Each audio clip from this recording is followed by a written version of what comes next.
अभी से उत्तराखंड के राजनीतिक गलियारों में आवाज उठनी शुरू हो गई है। बीजेपी के नेताओं के मुताबिक उत्तराखंड विधानसभा में मैदान और पहाड़ की समानता के आधार पर प्रतिनिधित्व होना चाहिए। इसके लिए उत्तराखंड में आगामी परिसीमन 2026 में जो होगा वह जनसंख्या के आधार पर नहीं बल्कि क्षेत्र के आधार पर होना चाहिए। और इतना ही नहीं, बीजेपी के नेताओं के मुताबिक अंतर्राष्ट्रीय सीमाओं से लगा हुआ राज्य उत्तराखंड और भौगोलिक विषमताओं के साथ ही पर्वतीय राज्य होने के कारण उत्तराखंड के क्षेत्र के आधार पर ही परिसीमन होना चाहिए और इसके लिए तमाम राजनीतिक दलों को एकजुट होना चाहिए। भारतीय जनता पार्टी का स्टैंड बहुत क्लियर है। पूरे देश के अंदर जितने हिमालयन स्टेट्स हैं, यानी कि हिमालयी राज्य हैं, नॉर्थ ईस्ट से लेकर जम्मू कश्मीर, हिमाचल प्रदेश या असम, मणिपुर, मेघालय, त्रिपुरा, नागालैंड, मिजोरम, जो परिसीमन जिस हिसाब से वहां हुआ है वही उत्तराखंड के पर्वतीय क्षेत्र में वही मानक लागू होंगे और जो तराई का क्षेत्र है वहां वही मानक लागू होंगे जो उत्तर प्रदेश, बिहार आदि क्षेत्रों में होते हैं। यानी कि भारत के अंदर जो परिसीमन के नियम, मानक, कायदे हैं उसी आधार पे उत्तराखंड में भी होगा। हम जो उत्तराखंड जो है वो पहाड़ जैसी समस्याओं के समाधान के लिए हुआ था और ये सामरिक दृष्टि से एक संवेदनशील बॉर्डर स्टेट है जिसकी सीमाएं चीन और नेपाल से लगती हैं। भारतीय जनता पार्टी की ये चिंता है और संकल्प है कि पर्वतीय क्षेत्र का जो जनप्रतिनिधि का जो सीटें हैं विधायक की, उसका नंबर, उसकी संख्या कम ना हो, तो ऐसा रास्ता निकाला जाएगा चुनाव आयोग से, डिलिमिटेशन कमीशन से, परिसीमन आयोग से मिलकर बैठकर कि ऐसा रास्ता निकालिए कि पहाड़ का प्रतिनिधित्व भी कम ना हो और तराई का जो रिप्रेजेंटेशन है वो भी बरकरार रहे। ये अगर कुछ सीटें बढ़ानी है तो आप बढ़ाइए, क्या दिक्कत है, लेकिन टिहरी, पौड़ी, चमोली, उत्तरकाशी, पिथौरागढ़, रुद्रप्रयाग, ये जो बॉर्डर स्टेट हैं, इसका प्रतिनिधित्व हम किसी भी कीमत पे कम नहीं होने देंगे।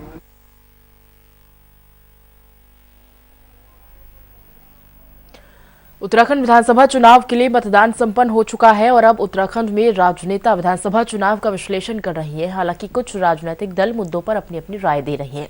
इसी कड़ी में आज उत्तराखंड क्रांति दल के नेताओं ने देहरादून में प्रेस कॉन्फ्रेंस करते हुए 2026 में उत्तराखंड में होने वाली परिसीमन पर जानकारी देते हुए कहा कि 2026 में उत्तराखंड में परिसीमन होना है, जिसके लिए अभी से प्रदेश की जनता को तैयारी करनी चाहिए।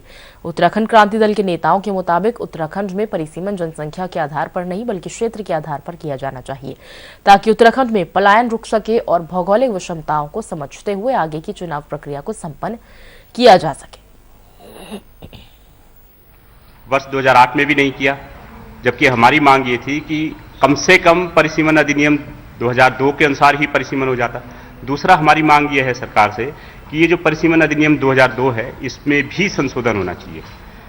तीसरी मांग हमारी ये है, हम लोग सरकार को, उत्तराखंड सरकार को एक प्रत्यावेदन भी देंगे जिसमें हमारी मांग ये रहेगी कि सिर्फ और सिर्फ जनसंख्या को पैमाना मानते हुए परिसीमन न किया जाए, क्योंकि उत्तराखंड राज्य का जो गठन किया गया था वो गठन राज्य के बढ़ते हुए पलायन को लेकर के, पहाड़ के दुर्दशा को ध्यान में रखते हुए हमने राज्य गठन की मांग की थी। इतना बड़ा आंदोलन हुआ, 42 शहादतें हुई, लेकिन अगर परिसीमन केवल और केवल जनसंख्या के आधार पर किया जाएगा तो इससे जो उत्तराखंड राज्य की, जो पर्वतीय राज्य की अवधारणा है वही खत्म हो जाएगी। वहीं कांग्रेस के नेताओं के मुताबिक उत्तराखंड में जनसंख्या के आधार पर नहीं बल्कि क्षेत्र के आधार पर ही परिसीमन किया जाना चाहिए ताकि पहाड़ की भौगोलिक विषमताओं के साथ क्षेत्र के आधार पर परिसीमन होगा तो उत्तराखंड विधानसभा के अंदर पहाड़ का प्रतिनिधित्व समानता के साथ रह सकेगा, जिसमें सभी राजनीतिक दलों को मिलकर उत्तराखंड के हित में इस बात पर जोर देना चाहिए।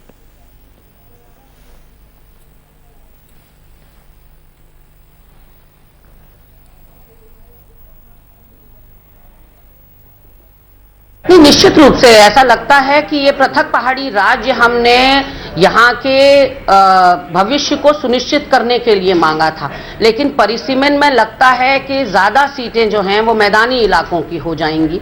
तो ऐसे में कहीं ना कहीं ये देखने वाली बात होगी कि आने वाला भविष्य जो उत्तराखंड का है वो क्या सुरक्षित हाथों में जाएगा, क्योंकि अगर हम पहाड़ी राज्य की बात करते हैं तो इसकी राजधानी भी हम लगातार कांग्रेस पार्टी आवाज उठा रही है, और जो इंफ्रास्ट्रक्चर डेवलपमेंट आपने गैरसैंण में देखा वो सारा हमारी देन है। हमने अपने घोषणा पत्र में इस बात को कहा भी है कि हम आएंगे सरकार में तो हम गैरसैंण को स्थायी राजधानी के रूप में विकसित करेंगे। तो ऐसे में कांग्रेस पार्टी तो हमेशा पहाड़ हितैषी रही है, उत्तराखंडियत की बात करने वाली रही है, उत्तराखंड के भविष्य को सुनिश्चित करने की बात करने वाली रही है, और हम देखें।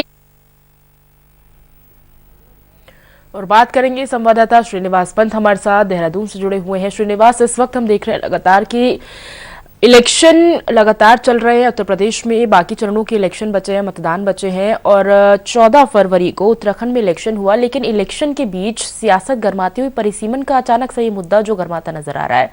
सभी राजनीतिक पार्टियों की ओर से अलग अलग प्रतिक्रियाएं परिसीमन को लेकर। 2026 में परिसीमन होना है, 4 साल पहले ये चिंता।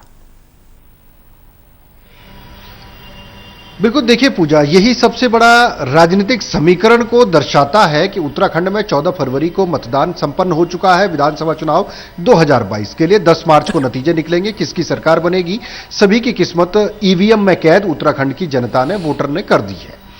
मसला यह है कि अब इस बीच 10 मार्च और 14 फरवरी के बीच में राजनेता अपना चुनावी विश्लेषण कर रहे हैं, राजनीतिक दल कर रहे हैं, राजनीतिक जो पंडित हैं वो लगातार कर रहे हैं कि किसकी सरकार बनेगी, किसका वोट कटेगा, कितना पोलिंग परसेंटेज हुआ, उसके आधार पर अपने अपने कयास लगाए जा रहे हैं। जहां तक मुद्दों का सवाल है तो राजनीतिक फिजाओं में किसी भी मुद्दे को लेकर के आक्रामकता के साथ कोई भी दल या कोई भी प्रत्याशी या कोई भी नेता जब सामने आता है तो उसके सामने एक लकीर खींच जाती है। इसी लकीर को खींचने के लिए उत्तराखंड क्रांति दल के नेताओं ने आज प्रेस कॉन्फ्रेंस करते हुए उत्तराखंड की सियासी फिजाओं में परिसीमन का मुद्दा एक बार फिर से गरमा दिया है। यह मुद्दा कोई ठंडा नहीं है, यह राजनीतिक एजेंडे का मुद्दा है, और उत्तराखंड में परिसीमन सबसे बड़ी समस्या है, क्योंकि उत्तराखंड पर्वतीय मूल का प्रदेश है और मैदानी इलाके से अलग होने के साथ ही पर्वतीय क्षेत्र का संपूर्ण विकास न होने की बात कहने के साथ ही एक अलग प्रदेश की मांग की गई थी, उसका मूल सार पहाड़ में था।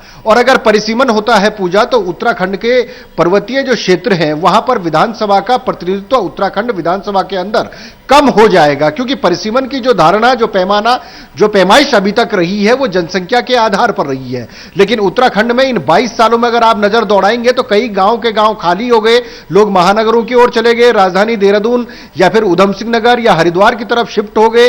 तो वहां विधानसभा क्षेत्रवार जो वोटरों की संख्या है, जनता की जो आमद है वो खत्म हो गई है या कम हो गई है।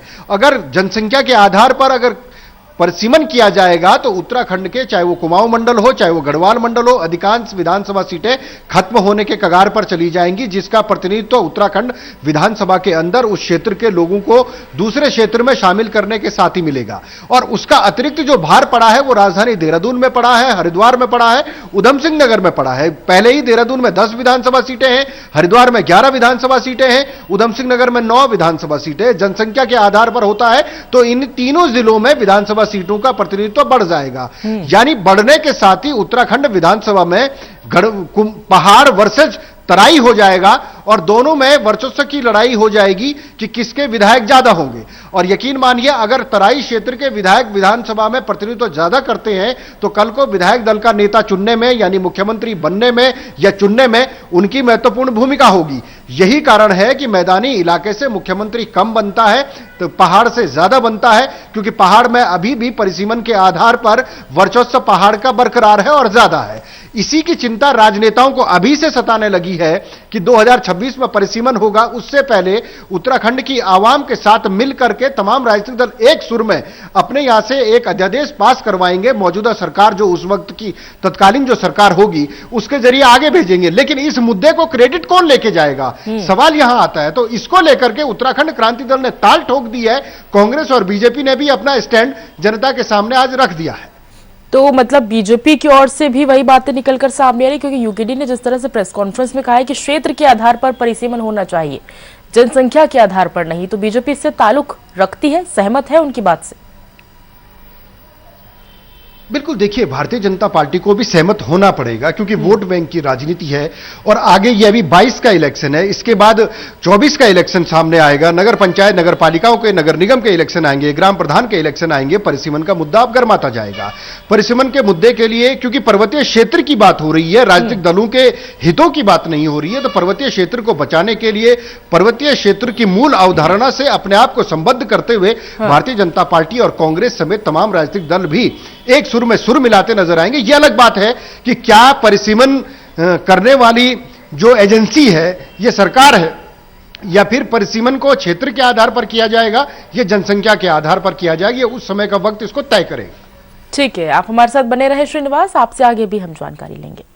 फिलहाल यहाँ रुक रहे एक छोटे से ब्रेक के लिए।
उत्तराखंड विधानसभा चुनाव के लिए मतदान हो चुका है। तमाम राजनीतिक दल अपने अपने विश्लेषण को करने की प्रक्रिया में जुटी हुई हैं। हालांकि मुद्दों पर आधारित राजनीति उत्तराखंड में अभी भी चरम पर है, जहां कांग्रेस रसोई गैस के सिलेंडर के दाम को 500 करने को लेकर जनता से अभी भी वादा कर रही है। लेकिन भारतीय जनता पार्टी के नेता कांग्रेस पर वादाखिलाफी का आरोप अभी से लगाना शुरू कर रहे हैं। बीजेपी के नेताओं के मुताबिक कांग्रेस को खुद नहीं मालूम है कि 500 का सिलेंडर बीपीएल परिवार वालों को देना है या फिर एपीएल परिवार को देना है या फिर उत्तराखंड की जनता को देना है। केवल वोट बैंक को हासिल करने के लिए 500 के लॉलीपॉप उत्तराखंड की जनता के सामने रखा गया था। साथ ही बीजेपी ने कहा कि बीजेपी कार्यकर्ताओं की ओर से जनता को कांग्रेस के झूठे वादे से रूबरू कराने का भी प्रयास किया जा रहा है। कहा ही जाता है कि टेक्नोलॉजी या सोशल मीडिया दोधारी तलवार हैं। ऐसे में कुछ अराजक तत्व हैं जो लगातार छेड़खानी कर रहे हैं, लोगों के ट्विटर अकाउंट से भी, लोगों के ट्वीट्स के साथ भी और पत्रों के साथ भी। आपने देखा कि कैसे यहां कार्यालय से जारी किया गया एक पत्र दिखाया गया जिसमें माननीय अध्यक्ष जी की तरफ से वो पत्र माननीय हरीश रावत जी को लिखा गया था। उसमें छवि धूमिल करने की कोशिश की गई थी, ना सिर्फ माननीय हरीश रावत जी या अध्यक्ष जी की बल्कि संपूर्ण कांग्रेस पार्टी की छवि को धूमिल करने का प्रयास किया गया था। पर ये कुत्सित मानसिकता के लोग अपने मंसूबों में सफल नहीं हो पाए और कहीं ना कहीं तत्काल कांग्रेस पार्टी ने जब चुनाव आयोग में रिपोर्ट करी तो दूध का दूध और पानी का पानी हो गया। ऐसे ही तमाम और ट्वीट्स भी वायरल हो रहे हैं। तो जो नागरिक हैं या जनता है उनको सजग रहने की जरूरत है कि आजकल फेक चीजें बहुत चल रही हैं, उसके प्रति हमको जागरूक होने की ज्यादा जरूरत है। पर त्रिवेंद्र रावत जी की राजनीतिक हत्या करने की प्रयास किया जब उनको टिकट नहीं मिला और उसी तरह से उनको लग रहा है कि उनकी सरकार बनने जा रही है, इसलिए षड्यंत्र के तहत संजय गुप्ता से या हरभजन सिंह चीमा से, कैलाश गहतोड़ी से किस तरह से मदन कौशिक के ऊपर प्रहार करवाए जा रहे हैं, यह भी समझ में आ रहा है कि कौन से गुट के ये लोग हैं और क्यों ये सब किया जा रहा है। तो कम से कम कांग्रेस पार्टी के लोग स्वयं को मुख्यमंत्री बनाने के लिए दावा ठोक रहे हैं, जिसमें कहीं कोई गलत नहीं है। हर व्यक्ति अपने आप को मुख्यमंत्री के रूप में देख सकता है, सपने देख सकता है मुख्यमंत्री बनने के, लेकिन हम षड्यंत्रकारी पार्टी कम से कम नहीं है। चार धाम चार काम का ये हिस्सा है, पायलट प्रोजेक्ट है। हमने ये तक कहा है कि हम इन चार कामों के लिए एक अलग से मंत्रालय और संपूर्ण पूर्णकालिक मंत्री इसको देंगे, एक प्रमुख सचिव इस विभाग को देखेगा, वार्षिक हम रिपोर्ट जनता को देंगे और ये सबके लिए होगा। महीने का एक सिलेंडर 500 रुपए में हम सबको अवेलेबल कराएंगे। हमने इसमें होमवर्क भी किया कि लगभग प्रदेश के अंदर 24 से 25 लाख घरेलू लोग हैं जो सिलेंडर का उपयोग करते करते हैं और उसका खर्चा भी हमने निकाला तो खर्चा जो टोटल बजट है उत्तराखंड का उसका 1.1% आ रहा है और मुझे लगता है कि उत्तराखंड की मातृशक्ति को राहत देने के लिए हम 1.1% बजट के साथ तो समझौता कर ही सकते हैं। श्रीनिवास पंत हमारे साथ जुड़े हुए हैं। श्रीनिवास, मतदान हो चुका है, उससे पहले आरोप प्रत्यारोप का दौर जो लगातार जारी था, जनता को लुभाने के लिए गैस सिलेंडर की बात जिस तरह से कांग्रेस की ओर से कही गई थी कि हम 500 रुपए में सिलेंडर देंगे, अब मतदान हो चुका है और उसके बाद भी राजनीति खत्म नहीं हो रही है। बिल्कुल पूजा, देखिए उत्तराखंड विधानसभा चुनाव 2022 के लिए बकायदा मतदान हो चुका है, लेकिन मुद्दों की राजनीति उत्तराखंड के सियासी फिजाओं में लगातार तैर रही है। यानी कांग्रेस का कहना है कि जो जिन मुद्दों पर उन्होंने चुनाव लड़ा है वो उस पर अडिग है। भारतीय जनता पार्टी का कहना है कि कांग्रेस ने जिन मुद्दों को सब्ज बाग जनता के सामने दिखाए थे, भारतीय जनता पार्टी के कार्यकर्ताओं ने उनकी पोल पट्टी खोलने का काम किया है। सबसे बड़ा मुद्दा है महंगाई को राहत देने के लिए, मातृशक्ति को अपने पक्ष में करने के लिए, क्योंकि किचन पर सीधा असर पड़ता है महंगाई का, तो जाहिर सी बात है उसमें गैस सिलेंडर की सबसे महत्वपूर्ण भूमिका होती है और गैस सिलेंडर के दाम को 500 से पार नहीं होने दिया जाएगा। इसको उत्तराखंड 4 धाम 4 काम के नाम से लॉन्च इस स्कीम को किया गया था, जिसमें तमाम उत्तराखंड की आवाम से कांग्रेस ने अपील की थी कि आप कांग्रेस की सरकार बनाइए। 10 मार्च को नतीजे आएंगे, उसके दिन से ही कांग्रेस 500 रुपए का सिलेंडर देने की कोशिश करेगी। भारतीय जनता पार्टी ने इस मुद्दे पर कई सारे सवाल खड़े किए हैं। पहला सवाल यह खड़ा किया है कांग्रेस पार्टी ने, जब स्कीम लॉन्च की मतदान से पहले, तो उस दौरान कहा कि उत्तराखंड के तमाम लोगों को सिलेंडर 500 रुपए के पार नहीं मिलेगा, यानी उत्तराखंड की जनता को। लेकिन अब बीजेपी ने दूसरा सवाल खड़ा किया है कि अब कांग्रेस कह रही है या कांग्रेस के नेता कह रहे हैं कि केवल बीपीएल परिवारों को मिलेगा। आपने देखा होगा कांग्रेस प्रदेश प्रवक्ता ने हमारे साथ ही जब अपनी बात साझा की तो उन्होंने सीधे तौर पर कहा है कि उत्तराखंड में प्रत्येक परिवार को 1 सिलेंडर दिया जाएगा, यानी साल में 12 सिलेंडर दिए जाएंगे। तो अभी कांग्रेस पार्टी का यह तय नहीं है कि सिलेंडर किसको दिया जाएगा। क्या उत्तराखंड के समुचित इस्तेमाल करने वाले को गैस का सिलेंडर 500 रुपए में दिया जाएगा, या फिर प्रत्येक बीपीएल परिवार को दिया जाएगा, या एपीएल बीपीएल दोनों परिवारों को दिया जाएगा, या साल में 12 दिया जाएगा, या जितनी जरूरत है उतना दिया जाएगा। उसका जो अतिरिक्त बोझ पड़ेगा 1.1% टोटल बजट का, उसको कांग्रेस वहन करने को तैयार है सरकार में बनने के बाद। भारतीय जनता पार्टी ने इसको सवाल खड़ा करते हुए कहा है कि यह सब्जबाग है और अब बयान कांग्रेस पलट रही है और जब सरकार बनने की नौबत अगर यदा कदा कांग्रेस की आती है तो उस बार जनता के साथ छलावा होगा और इसका अंदेशा बीजेपी को पहले से था। इसीलिए चुनाव प्रचार के दौरान भारतीय जनता पार्टी के नेताओं ने, कार्यकर्ताओं ने कांग्रेस के इस झूठे सब्जबाग को जनता तक पहुंचाने का काम किया है। इस बात की दलीलें आज बीजेपी के नेता दे रहे हैं, लेकिन दोनों ही दल अपनी अपनी राय इस मुद्दे पर रख रहे हैं। एक कहता है कि 500 रुपए से ऊपर नहीं जाने दिया जाएगा, दूसरा दल कहता है कि राजस्व की प्राप्ति उत्तराखंड में नहीं है, यहां तक वेतन देने के लिए कर्जा लेना पड़ता है, ऐसे में अतिरिक्त बोझ उत्तराखंड के ऊपर नहीं डाला जा सकता। ठीक है, आप हमारे साथ बने रहे श्रीनिवास, आपसे आगे भी हम जानकारी लेंगे। और फिलहाल यहां रुक रहे हैं एक छोटे से ब्रेक के लिए।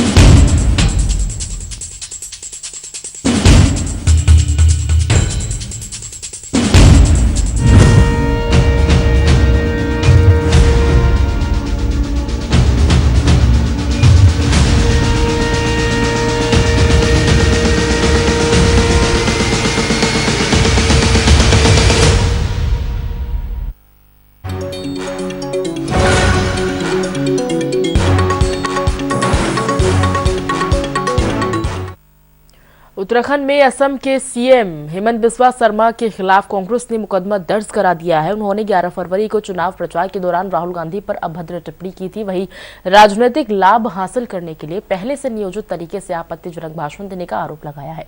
उन्होंने भाषण में कहा था कि क्या बीजेपी ने कभी इस बात का सबूत मांगा है कि वो पूर्व पीएम राजीव गांधी के बेटे हैं। कांग्रेस पार्टी ने इस टिप्पणी पर कड़ा विरोध जताया।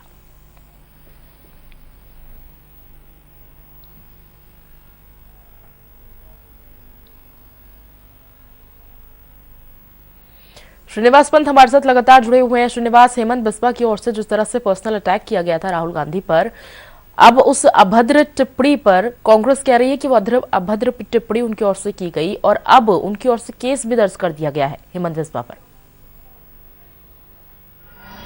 बिल्कुल, देखिए, ये चुनाव प्रचार के दरमियान जिस तरीके से राजनीतिक दलों के प्रतिनिधि पहुंचते हैं और कैंपेनिंग करने के दौरान जनता से अपील करते हैं, इसी दौरान कहीं ना कहीं एक बार इस तरीके के नए नए विवाद हमेशा से चुनाव में देखने को मिलते हैं और 2022 विधानसभा चुनाव में उत्तराखंड में भी देखने को मिला।